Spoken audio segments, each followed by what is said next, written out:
आइए श्री राम कथा की ओर चलें। चारों भैया गुरुदेव की विद्या अध्ययन के लिए गए हैं, मानस का दर्शन करा रहे हैं।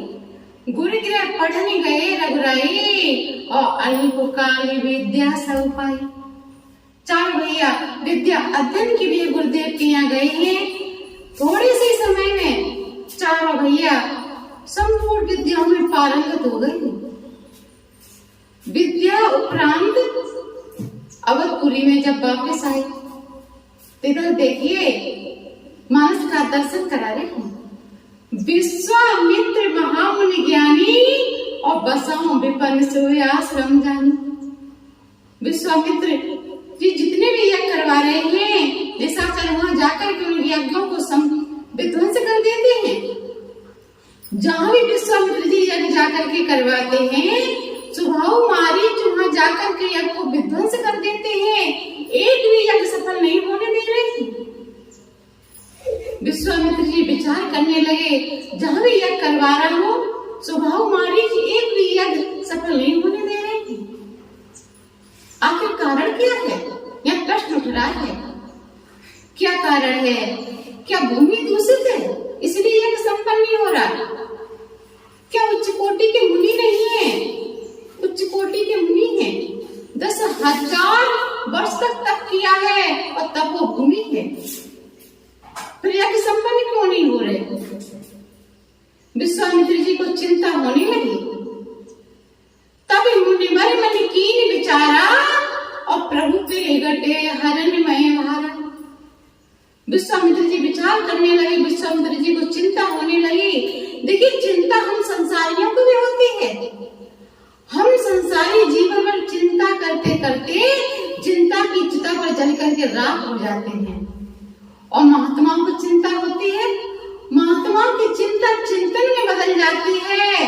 तब मुनिवर मन कीन विचारा और प्रभु के घटे हरणमय भरा। चिंता चिंतन में बदल गई कि मेरे प्रभु का प्राकट हुआ है इन निशाचर मन पापियों का उद्धार करने के लिए, इन पापियों से धरनी का भार दूर करने के लिए और भक्तों को सुख देने के लिए मेरे प्रभु का प्राकट हुआ है। विचार करने लगे कि मेरे प्रभु के लिए राज्य छोड़ा, घर छोड़ा और वन में आया तो भोजन भी छोड़ दिया। कंदमूल फल खा करके विश्वामित्र जी ने तप किया है और प्रभु हमारे यहाँ नहीं आए। प्रभु दशरथ महाराज के घर में आए हैं और प्रभु हमारे यहाँ नहीं आए। तो थोड़ी सी मन में स्पृहा हुई और विश्वामित्र जी चल दिए प्रभु से मिलने के लिए। विश्वामित्र जी पहुंचे हैं, पहले सरजू नदी में विश्वामित्र जी ने स्नान किया है। स्नान उपरांत चल दिए विश्वामित्र जी। जब दशरथ महाराज ने देखा तो दशरथ महाराज ने गुरु वशिष्ठ जी से कहा कि गुरुदेव, जब जब मेरे यहाँ चंद्र नाम का कोई न कोई पैदा हुआ है, तब तब विश्वामित्र जी आए। जब हमारे पूर्वज हरिश्चंद्र हुए थे तब विश्वामित्र जी आ गए थे। आज हमारे पुत्र हुआ है श्री रामचंद्र नाम का, तो आज विश्वामित्र जी फिर आ गए। गुरु वशिष्ठ जी हंसने लगे और कहा, राजन मुनिवर का स्वागत कीजिए। दशरथ महाराज ने खड़े होकर के हाथ जोड़ करके विश्वामित्र जी का स्वागत किया है, आसन दिया है, विधिवत पूजन किया है, जलपान कराया है। लेकिन अभी प्रभु मिले नहीं, अभी नहीं मिले। संध्या बंदन उपरांत भोजन पाया है। देखिए, विश्वामित्र जी को अवमान था, त्यागों का अवमान था कि मैंने राज्य त्यागा, घर त्यागा, भोजन त्यागा। तो आज विश्वामित्र जी घर में आ गए हैं, राज सिंहासन पर विराजमान हैं और भोजन भी पाया है। भोजन उपरांत अब दशरथ महाराज ने चारों कुमारों को बुलाया है कि आइए गुरुदेव से आशीर्वाद लीजिए, गुरुदेव को जड़ बंधन कीजिए। चारों कुमार आए हैं। सबसे पहले राम जी ने गुरुदेव को जड़ बंधन किया है और राम जी इधर आकर के खड़े हो गए। फिर भरत जी ने गुरुदेव को चरण बंदन किया और भरत जी इधर आकर के खड़े हो गए। फिर शत्रुघ्न ने चरण बंदन किया, शत्रुघ्न भरत जी के अनुगामी बन करके खड़े हो गए। लक्ष्मण जी ने प्रणाम किया, चरण बंदन किया, लक्ष्मण जी राम के सेवक बन करके खड़े हो गए। विश्वामित्र जी दर्शन कर रहे हैं, आनंदित हो रहे हैं, क्योंकि विश्वामित्र जी को अभिमान था कि मैंने सब कुछ त्यागा प्रभु के लिए, तो प्रभु नहीं मिले। आज विश्वामित्र जी ने त्यागों का त्याग किया है, तो आज मेरे प्रभु के दर्शन हुए हैं। विश्वामित्र जी को आनंदित हो रहे हैं, विश्वामित्र जी मंद मंद मुस्कुरा रहे हैं और दर्शन कर रहे हैं मेरे प्रभु के, कि मेरे प्रभु तो आए हैं चतुर्भुज रूप में। आनंदित हो रहे हैं विश्वामित्र जी। और विश्वामित्र जी ने इधर के दो राजकुमार हैं, राम और लक्ष्मण, उनकी ओर इशारा करते हुए कहा है दशरथ महाराज से, अनुज सहित देओ रघुनाथा और निश्चर पद में हो विसनाथा, कि राजन तुम्हारे ये दो कुमार हमको चाहिए, इनके द्वारा हमारा यज्ञ संपन्न होगा। निशाचर हमारे यज्ञ को संपन्न नहीं होने दे रहे हैं, इनके द्वारा संपन्न होगा। दशरथ महाराज ने कहा गुरुदेव अभी तो ये बालक हैं, अभी क्या युद्ध करेंगे, क्या निशाचरों को मार रहे हैं, आपको मुझ पर भरोसा नहीं है। मैं आपके साथ चलूंगा, मैं निशाचरों को मारूंगा और आपका यज्ञ संपन्न कराऊंगा। विश्वामित्र जी ने कहा कि राजन हमें तुम्हारे ऊपर पूर्ण भरोसा है, तुम निशाचरों को मारने में सामर्थ्यवान हो, लेकिन तुम्हारे द्वारा निशाचर मारे जाएंगे और इनके द्वारा निशाचरों का तरन तारण होगा। तो हमको निशाचर मरवाना नहीं है, तरवाना है, इनके द्वारा तरन तारण होगा। तो दशरथ महाराज ने कहा कि गुरुदेव राम के बगैर तो मैं रह ही नहीं सकता, मैं जीवित नहीं रह सकता, तुम इनके बदले हाथी घोड़ा हीरा जवाहरात सैनिक सब कुछ ले जाइए और काब राज्य को ही ले जाइए। विश्वामित्र जी ने मुस्कुराते हुए कहा कि राजन राज्य को तो मैं स्वयं छोड़ करके आया हूं। तो कहा गुरुदेव आप मेरे प्राणों को ही ले जाइए। विश्वामित्र जी को यहाँ पर आज क्रोध नहीं आया।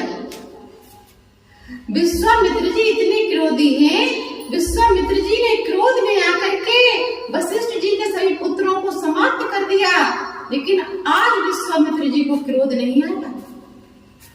क्रोध क्यों नहीं आया? क्योंकि विश्वामित्र जी विचार कर रहे हैं, सोच रहे हैं कि अपने प्राण तो सभी को प्यारे होते हैं और इनको इनके आगे अपने प्राणों की चिंता भी नहीं है। जब पिता और पुत्र की दाढ़ी में आग लग जाती है तो पहले पिता अपनी दाढ़ी की आग को बुझाता है, बाद में पुत्र की। तो इनके आगे इनको अपने प्राणों की चिंता नहीं है, इसलिए विश्वामित्र जी को आज क्रोध नहीं आता। और विश्वामित्र जी ने मुस्कुराते हुए आनंदित होते हुए वशिष्ठ जी से कहा है कि इनको समझाइए ना। वशिष्ठ जी ने कहा कि राजन पहले तुम्हारे एक भी पुत्र नहीं था और अब तुम्हारे चार पुत्र हैं, किसकी कृपा से? कहा गुरुदेव संत की कृपा से, और यज्ञ भगवान ने हमको चार पुत्र दिए। वशिष्ठ जी ने कहा कि राजन आज उन्हें यज्ञ भगवान पर संकट आन पड़ा है, उन यज्ञ भगवान की रक्षा के लिए आज एक संत तुमसे तुम्हारे 2 पुत्र मांग रहा है, 2 तो तुम्हारे निकट रहेंगे और जो इनकी विद्या अधूरी रह गई है वो विद्या विश्वामित्र जी के द्वारा पूर्ण होगी।